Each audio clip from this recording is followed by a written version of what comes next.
Muy bien, la 16 dice, los años de vida ganados, ajustados por calidad, se usan particularmente en los estudios de coste-utilidad, coste-efectividad, coste-beneficio, coste-eficacia o coste-equidad. ¿Cuál era? ¿Se acuerdan? Coste-utilidad, ¿no es cierto? Coste-utilidad. Acuérdense, son 3 estudios los que se hacen la relación entre costos y resultados del tratamiento, ¿no? Coste-utilidad es dinero gastado versus calidad de vida. Coste-efectividad, dinero gastado versus resultados, ¿no? Vida o muerte del paciente, cantidad de años de sobrevida, presencia o no de complicaciones, etc. Y coste-beneficio es dinero gastado versus dinero que se va a ahorrar, o sea, dinero versus dinero, ¿no? Ese es coste-beneficio. Entonces aquí les pregunta los años de vida ganados ajustados por calidad, ¿no? Por calidad de vida, ¿no? En ese caso estamos hablando de un estudio coste-utilidad. Muy bien, la pregunta 17 dice, para contrastar la hipótesis en un estudio de casos y controles, de que la media de colesterol medido en miligramos por decilitro es diferente en los pacientes que presentan accidentes cerebrovasculares, 100 casos, que en los pacientes que no presentan accidentes cerebrovasculares, 100 controles. ¿Qué prueba estadística es la más apropiada para realizar este contraste? La correlación de Spearman, la prueba de la T, la prueba del chi cuadrado, la correlación de Pearson o la prueba de Fisher. ¿Qué es lo que usarían? Primero, es un estudio de caso-control, ¿no es cierto? Ahí se lo dice, es un estudio de caso-control. ¿Qué cosa están midiendo ustedes? ¿No? Están midiendo el promedio, una variable numérica del colesterol, ¿no es cierto? El promedio del colesterol en los pacientes que tienen ACV o DCV versus en los que no tienen DCV, ¿no? Y quieren saber en cuál de los dos existe más alto el promedio de colesterol. ¿Qué cosa usarían? Van a cruzar una variable cuantitativa versus una variable cualitativa. ¿Qué usarían? A ver, la chi cuadrado no la pueden usar porque esta sirve para cruzar dos variables cualitativas nada más, ¿no es cierto? Ok. La correlación de Pearson sirve para cruzar dos variables cuantitativas, ¿no? Numéricas. La correlación de Spearman sirve para correlacionar dos variables ordinales, pero que tienen una distribución asimétrica, ¿no? Entonces, la que tienen que usar acá es la comparación de medias, ¿no?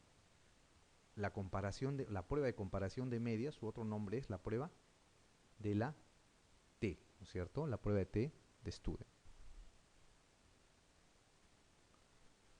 Muy bien. La 18 dice, se está realizando un estudio para conocer el efecto de un nuevo analgésico. La variable principal de respuesta es una escala de dolor de los siguientes valores. 1, no dolor, 2, dolor leve, 3, dolor moderado y 4, dolor intenso. ¿De qué tipo de variable se trata? Variable dicotómica, variable continua, variable discreta, variable ordinal o una variable cuantitativa.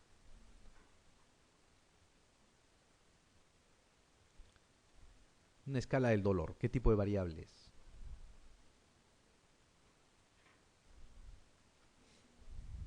A ver, vayamos. ¿Es una variable dicotómica? No, ¿no es cierto? La variable dicotómica es aquella que tiene por alternativa dos respuestas nada más. Por ejemplo, género, masculino o femenino, ¿no? O estado de salud, enfermo, sano, ¿no es cierto? Eso es dicotómico. Muy bien. ¿Es una variable continua? Las variables continuas son aquellas variables numéricas que admiten decimales, ¿ok? Eso es una variable continua. ¿Esta será una variable continua? No, ¿no es cierto? No es.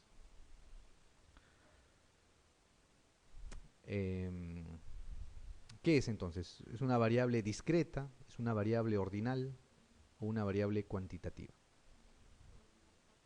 Es una ordinal, ¿no es cierto? Es una ordinal. Tiene un orden, ¿no es cierto? 1, no dolor, 2, dolor leve, 3, dolor moderado, 4, dolor intenso, ¿no? Es una variable ordinal. ¿Será cuantitativa? No, no es cierto. El hecho que tengan, ustedes le asignen un puntaje de 4 al dolor intenso, este dolor intenso no significa, este 4, que sea el doble del dolor leve, ¿no es cierto? Es solamente una asignación que ustedes han hecho para motivos de recojo de la información, ¿ok? Esto a lo más tiene un orden, ¿no es cierto? Nada más. El dolor intenso, dolor moderado, dolor leve y no dolor, ¿ok? Pero no se puede decir que el dolor intenso es 3 veces más fuerte que el dolor leve, ¿no? No se puede hacer esa comparación. Entonces, una variable ordinal. La variable discreta es aquella variable numérica que admite valores enteros solamente, a diferencia de la variable continua, que es una variable numérica que admite decimales, ¿ok? Y variable cuantitativa obviamente es la que es numérica, ¿no es cierto? Que puede ser continua o puede ser discreta. Muy bien. La 19, vamos a ver, dice, en un estudio de casos y controles se estudian las relaciones entre cáncer de cavidad bucal, efecto, y consumo de bebidas alcohólicas, que es la exposición.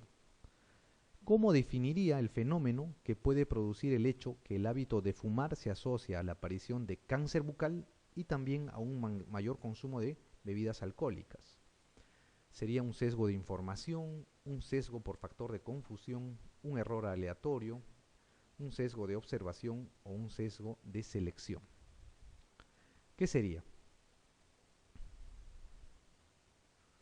¿No? Tienen un estudio de casos y controles donde van a ver cáncer de la cavidad oral versus consumo de bebidas alcohólicas, ¿no? Pero ustedes encuentran que el hábito de fumar se asocia tanto a la exposición, que es la bebida alcohólica, el consumo de bebidas alcohólicas, como al efecto, ¿no es cierto?, que es el cáncer de cavidad oral. ¿A qué se llama eso?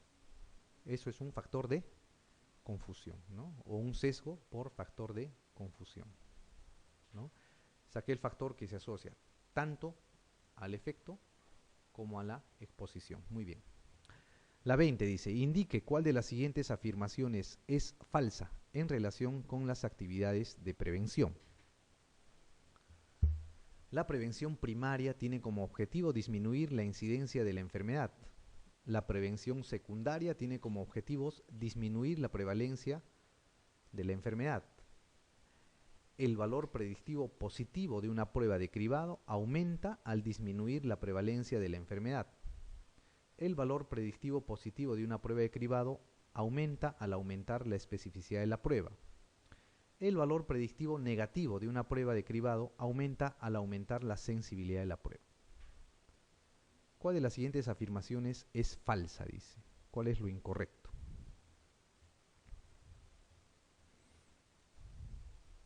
A ver, la prevención primaria tiene como objetivo disminuir la incidencia de la enfermedad. ¿Cierto o falso? Prevención primaria tiene ese objetivo, ¿no es cierto? La prevención primaria se hace antes que aparezca la enfermedad. Si ustedes hacen la prevención antes que aparezca la enfermedad, van a disminuir su incidencia. La prevención secundaria tiene como objetivo disminuir la prevalencia de la enfermedad, ¿ok? La prevención secundaria se hace cuando ya la enfermedad está presente. Es diagnóstico precoz para tratar de sacar al paciente del estado enfermo y llevarlo al estado de salud prontamente, ¿no es cierto? Esa es la prevención secundaria. Dice, el valor predictivo positivo de una prueba de cribado aumenta al disminuir la prevalencia de la enfermedad. ¿Eso es cierto o es falso? Los valores predictivos, ¿no es cierto?,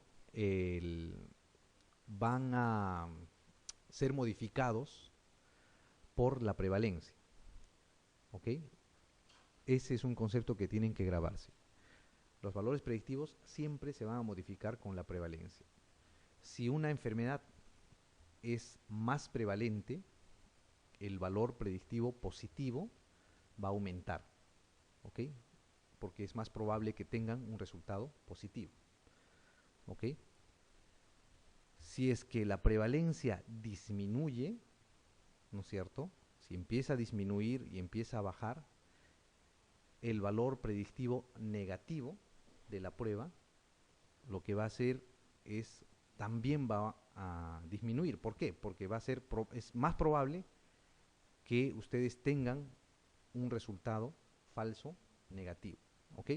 Entonces, aquí la respuesta es esta.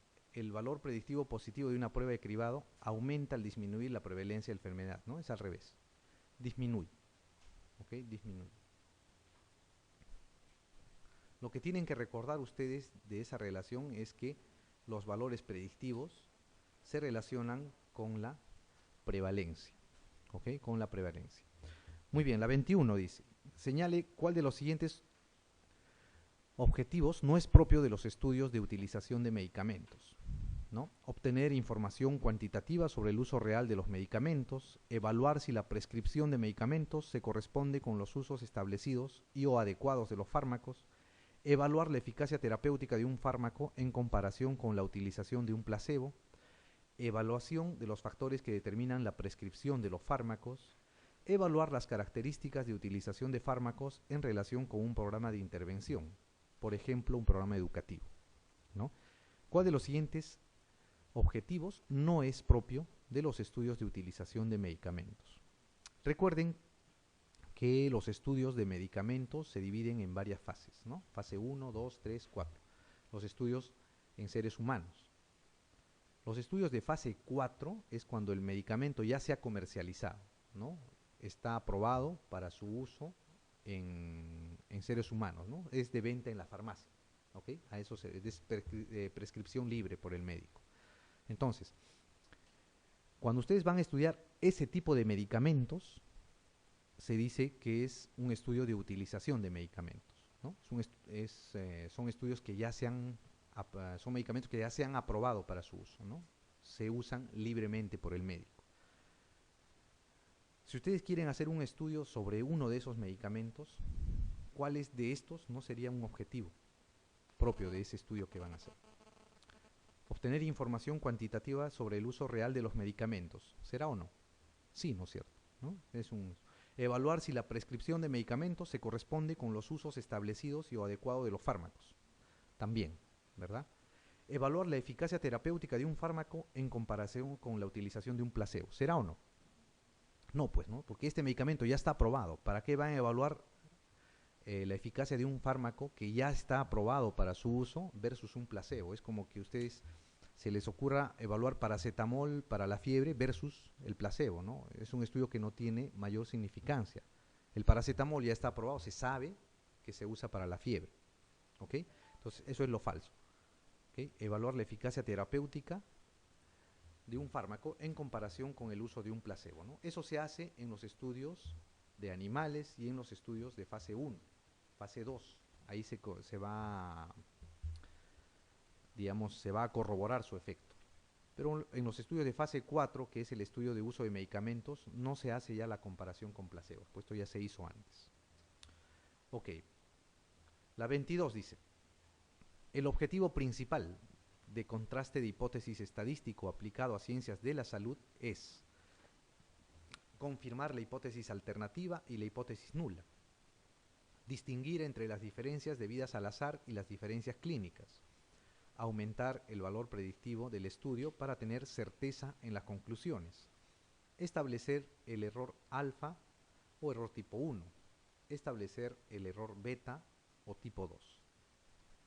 ¿Cuál es el objetivo principal del contraste de hipótesis estadístico?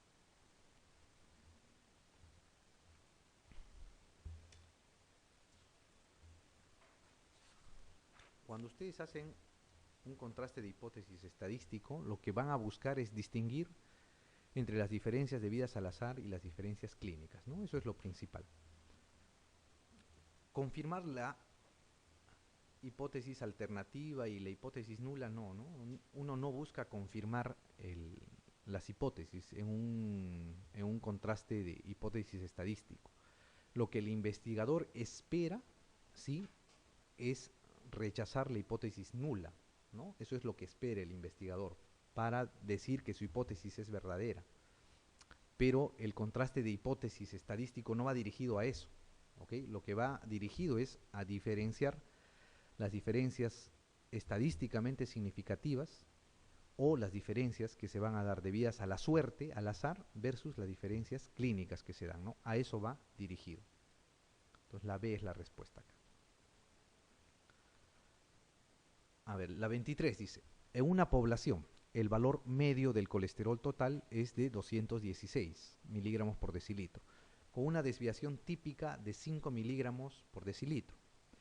El porcentaje de personas cuyo nivel de colesterol es mayor de 226 miligramos por decilitro es aproximadamente el 0.025%, el 0.5%, el 2.5%, el 5% o el 10%. ¿Cuál es? A ver, vayamos. Les dan el valor medio del colesterol. El valor medio del colesterol es el promedio, ¿no es cierto? O la media, ¿no? Les dice con una desviación típica de 5 miligramos por decilitro. La desviación típica, o se llama también la desviación estándar, ¿no? Su mismo nombre. Le están preguntando el porcentaje de personas cuyo nivel de colesterol es mayor de 226. ¿Qué deben recordar ustedes? Cuando ustedes tienen una distribución, ¿no? En general normal, si no les mencionan específicamente que no tiene distribución normal, se asume que es una distribución normal. Cuando ustedes tienen una distribución normal, la media es el valor central. Más, menos, dos desviaciones estándar, para arriba y abajo, ustedes van a llegar a un intervalo de confianza del 95%, que es lo que se usa en los estudios de investigación en salud. Entonces ustedes tienen 216. ¿No es cierto? Ese es el promedio. Más menos dos desviaciones estándar por arriba, más menos dos desviaciones estándar por abajo, van a abarcar al 95% de los valores de esa distribución. O es un intervalo de confianza al 95%. Entonces les preguntan, el porcentaje de personas cuyo nivel de colesterol es mayor a 226. ¿No? Si el promedio es 216, tienen una desviación estándar de 5. 226 será más dos desviaciones estándar, ¿no es cierto? Entonces, ¿qué porcentaje está por encima de ese valor?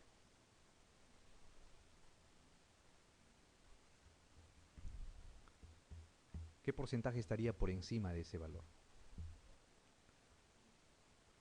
¿5%? ¿2.5%? El 2.5%, ¿no es cierto? Porque la cola va a ser 2.5% para arriba, 2.5% para abajo, ¿no? Y así van a abarcar al 95% del intervalo de confianza. ¿Ok? ¿Se entendió, no es cierto? Ok, entonces aquí la respuesta es la C, 2.5%. El intervalo de confianza al 95% de esta muestra sería de 206 hasta 226.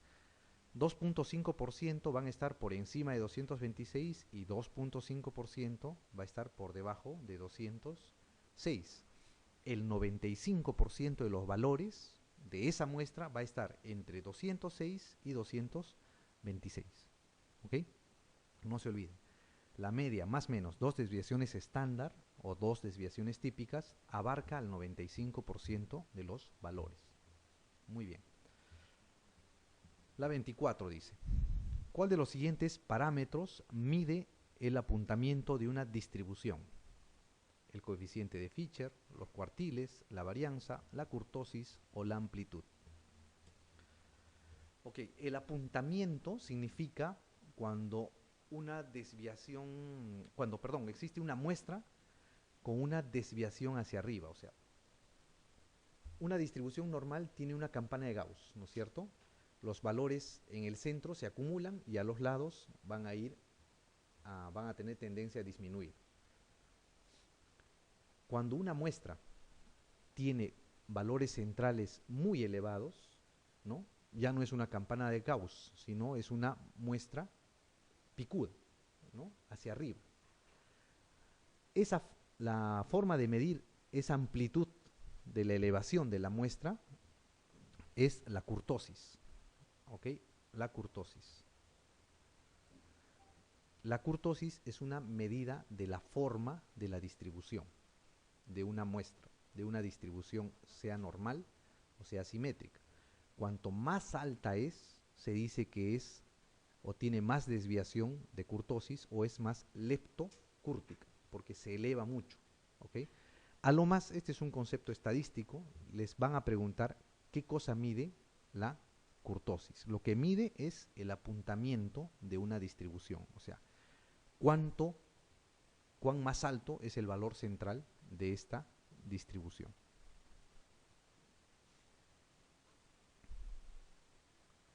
Muy bien.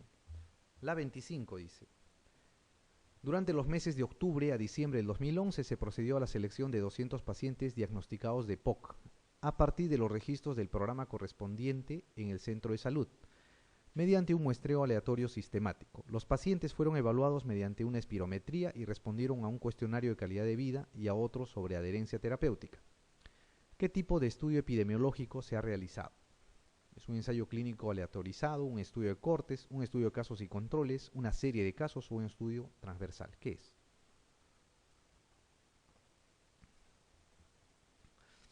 Han elegido un espacio de tiempo, han elegido un centro de salud determinado y han visto cuántos pacientes llegan con EPOC. De estos pacientes con EPOC, les han hecho un muestreo, han escogido algunos pacientes, les han hecho espirometría y les han hecho cuestionarios de calidad de vida y de adherencia terapéutica. No han intervenido en que reciban o no tratamiento, ¿no? Solo les han hecho encuestas de calidad de vida y adherencia terapéutica. ¿Qué tipo de estudio han realizado ahí? ¿Será un ensayo clínico? No, no es cierto, no han modificado, no han manipulado las variables, ¿ok? ¿Será un estudio de cortes?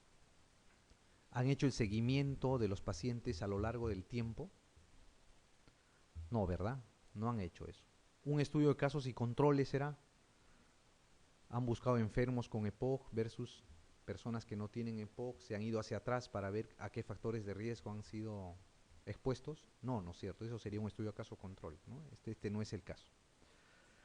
Les queda dos cosas: una serie de casos o un estudio transversal. Cuando ustedes escogen pacientes con cierta enfermedad y dentro de esa enfermedad ustedes les hacen encuestas, les hacen cuestionarios, les hacen pruebas, lo que están haciendo es un estudio de serie de casos. ¿Ok? Los estudios transversales en general sirven para medir prevalencia y se hacen en poblaciones, ¿cómo les podría decir? En poblaciones que tienen personas sanas y personas enfermas. ¿Ok? En este caso han escogido solamente los pacientes con enfermedad pulmonar obstructiva crónica, nada más.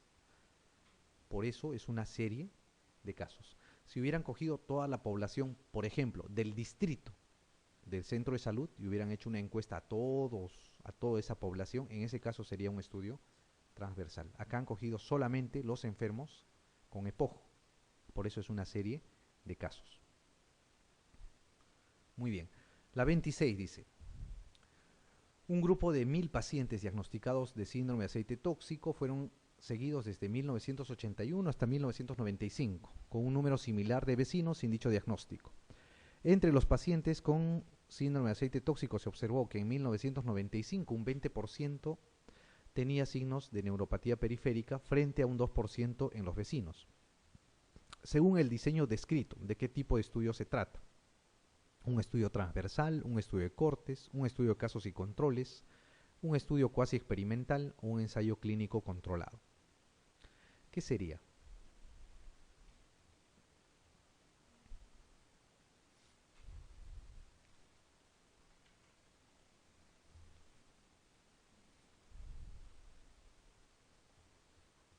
Han cogido una población, ¿no es cierto? Una población. 1000 pacientes diagnosticados de síndrome de aceite tóxico y un número similar de vecinos sin dicho diagnóstico, ¿no? Han cogido una población. Enfermos, no enfermos. Y les han empezado a hacer seguimiento en el tiempo durante 6 años para ver si desarrollan o no neuropatía periférica. ¿Ok? Esa es la clave acá. Les han hecho seguimiento a lo largo del tiempo, durante 6 años. ¿Será un estudio transversal? No, ¿no es cierto? Los estudios transversales son aquellos en los cuales la medición se hace una sola vez, ¿no es cierto? Y sirven para medir prevalencia. ¿Será un ensayo clínico? Tampoco, ¿no? Ustedes no están manipulando variables acá. Un estudio cuasi experimental tampoco. Un estudio de casos y controles no es, porque no es retrospectivo y no se van hacia atrás. Ustedes han hecho un seguimiento, es un estudio prospectivo, y lo que han buscado es la presencia o no de neuropatía periférica, ¿ok? Y la exposición sería el estar expuesto o no al síndrome del aceite tóxico. Entonces, este es un estudio de cortes. Muy bien. La 27 dice, se plantea comparar la eficacia de dos medicamentos antiepilépticos, ambos comercializados desde hace más de 5 años, en la epilepsia parcial refractaria. ¿Cuál de los siguientes diseños elegiría por implicar un menor riesgo de sesgos y para garantizar mejor que las distintas poblaciones de estudio son comparables? Un ensayo clínico controlado, aleatorizado, un estudio de cohortes, un estudio de casos y controles, un estudio prospectivo de 2 series de casos expuestos a ambos medicamentos, un estudio prospectivo del tratamiento de los casos de epilepsia refractaria y los resultados obtenidos. ¿Qué cosa harían? ¿No? Dice, se plantea comparar la eficacia de 2 medicamentos antiepilépticos, ambos comercializados desde hace más de 5 años, o sea, ya están en uso, están a la venta, en la epilepsia parcial refractaria. ¿Cuál de los siguientes diseños elegiría por implicar, acá está la clave, un menor riesgo de sesgos o un menor riesgo de errores, ¿no es cierto? Y para garantizar mejor que las distintas poblaciones en estudio sean comparables. ¿Cuál de estos estudios les garantiza eso? Menor número de sesgos y mejor forma de comparar, ¿no? Un ensayo clínico controlado, aleatorizado, un estudio de cohortes, un estudio de casos y controles, un estudio prospectivo de 2 series de casos, un estudio retrospectivo de tratamiento de los casos.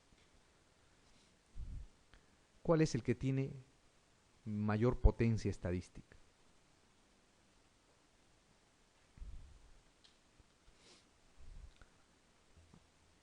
De estos, el que les va a llevar a menos errores en la comparación va a ser el ensayo clínico controlado, aleatorizado. ¿Okay? Los ensayos clínicos controlados, aleatorizados, son los que tienen el más alto nivel de evidencia, recuerden, ¿no? Que tiene menores errores y es más fácil de comparar. Muy bien, la pregunta 28 dice, en el 2005, Gusens y colaboradores publicaron un estudio en el que observaron una buena correlación entre el uso poblacional de antibióticos y la tasa de resistencia a antimicrobianos. En dicho estudio, la unidad de análisis fue cada uno de los 26 países europeos que participaron. ¿A qué tipo de diseño correspondería este estudio? ¿Un estudio sociológico, un estudio de intervención comunitaria, un estudio de cohorte de base poblacional, un estudio ecológico o un estudio transversal? ¿Qué sería? Habíamos mencionado hace un rato, ¿no es cierto? ¿Cómo se llama el estudio en el que una población se considera una unidad de análisis o, entre comillas, un sujeto de estudio, ¿no? En dicho estudio dice la unidad de análisis fue cada uno de los 26 países europeos que participaron. O sea, un país fue una unidad de análisis. ¿Qué tipo de estudio es? Ecológico, ¿no es cierto? Es un estudio ecológico. ¿Ok? Ojo, eso es un estudio ecológico, ¿ya? Cuando la población es la unidad de análisis, a eso se llama estudio ecológico. Sea un país, sea una ciudad, sea un distrito. Muy bien.